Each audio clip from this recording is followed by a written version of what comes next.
भाजपा सरकार मुर्दाबाद, केंद्र सरकार मुर्दाबाद, भाजपा सरकार मुर्दाबाद, नरेंद्र मोदी मुर्दाबाद।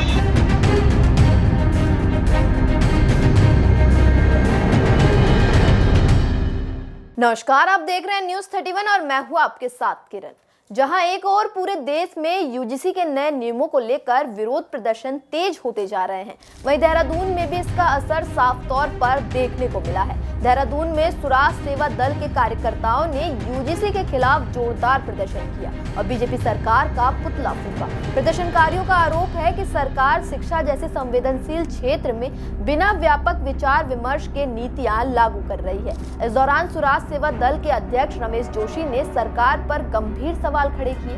उन्होंने कहा कि यूजीसी के माध्यम से लागू की जा रही नीतियां समाज में संतुलन बनाए रखने के बजाय विभाजन की स्थिति पैदा कर सकती है। रमेश जोशी का आरोप है कि सरकार शिक्षा नीति में सामाजिक संतुलन को नजरअंदाज कर वोट बैंक की राजनीति को प्राथमिकता दे रही है। उन्होंने कहा कि अगर किसी वर्ग को लेकर आशंकाएं थी तो पहले से मौजूद व्यवस्थाओं को और मजबूत किया जाना चाहिए था, न कि नई नीतियां लाकर समाज में असंतोष फैलाया जाए। आपको बता दें, स्वराज सेवा दल के अध्यक्ष ने सरकार को चेतावनी देते हुए कहा कि अगर समय रहते इन फैसलों पर पुनर्विचार नहीं किया गया तो इसके गंभीर और दूरगामी परिणाम सामने आ सकते हैं। उन्होंने साफ कहा कि शिक्षा को राजनीति से दूर रखते हुए सभी वर्गों के हित में फैसले लिए जाने चाहिए ताकि समाज में सौहार्द और संतुलन बना रहे। देखिए सर, यूजीसी कानून है, ये वोट बैंक को लेने का, वोट को तोलने का एक रास्ता है। पहले वोट लिए जाते थे, वोट तोले जा रहे हैं। आज देखिए जो सवर्ण है और एससी समाज के साथ बहुत बड़ा अत्याचार हो रहा है। आपने ओबीसी को एससी समाज के सिर पर बिठाने का काम करा है, क्योंकि जब आपने एक ये जो कानून लाए हैं, काला कानून, इस पर के बाद क्या होगा, एससी एसटी का कानून कमजोर पड़ जाएगा। या ये कहें कि ओबीसी उनके बराबर चले जाएंगे तो ये ओबीसी के वो बच्चे एससी समाज के बच्चों को भी परेशान करेंगे और ओबीसी के वो बच्चे जो सवर्ण लोग हैं, जो पढ़ने लिखने में होशियार हैं, उनको पढ़ने नहीं देंगे। तो इस देश का बंटाधार हो गया है। ये देश के जो तमाम बड़े नेता हैं, भारतीय जनता पार्टी की सरकार ये मुद्दों से भटका रही है इस देश को।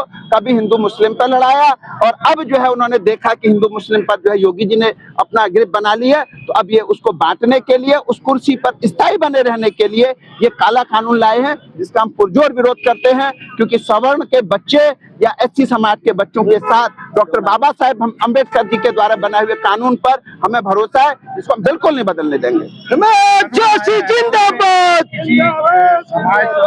या किसी एक वर्ग को प्रोटेक्ट करने की कौन सा प्रोटेक्ट आप बताइए ना। आप देश के यशस्वी प्रधानमंत्री भी ओबीसी हैं, ओबीसी को क्या प्रोटेक्ट, ओबीसी को आपकी इसका मतलब आप अपराध का दर बढ़ा रहे हो। अरे योगी जी ने अपराध दर कंट्रोल कर दे, बताइए कौन सा अपराध हुआ, बताइए आप कौन सा अपराध है, कहाँ है अपराध, कहाँ हो रहा है। उत्तराखंड के अंदर बताइए, छोटी मोटी चैन स्नैचिंग हो जा रही है, चलो एक आधा कोई डकैती हो गई हो, आप बताइए ना कहाँ परेशान। और चलिए आप प्रोटेक्ट करने की बात करते हैं तो सबसे पहले आप रोजगार दीजिए, निकालिए भर्तियां, आप निकाल दीजिए आज सारी भर्तियां, हम चुप हो जाएंगे। भर्तियां आप निकाल नहीं रहे, तनख्वाह देने के लिए आपके पास पैसे नहीं।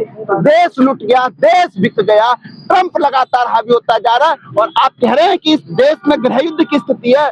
सर, अगर यही हालात रहे तो इस देश में गृह युद्ध होने वाले हैं, ये हालात हैं। अरे यूजीसी की जरूरत क्या थी। और यूजीसी इनके द्वारा एक प्रैक्टिकल है, अभी इसको ये देख रहे हैं। अगर ये इनका फॉर्मूला सेट हो गया तो आप देश देखना, ये यूजीसी को पूरे देश में लागू करेंगे और आप और हम देश में रहने की स्थिति में नहीं होंगे। एक और जहां उत्तराखंड यूजीसी पे जश्न मना रहा है, उसका कोई अभी यूजीसी के अलावा मैं किसी पे कोई बात नहीं करना चाहता हूँ सर। यूजीसी में हमारे बच्चों का भविष्य है।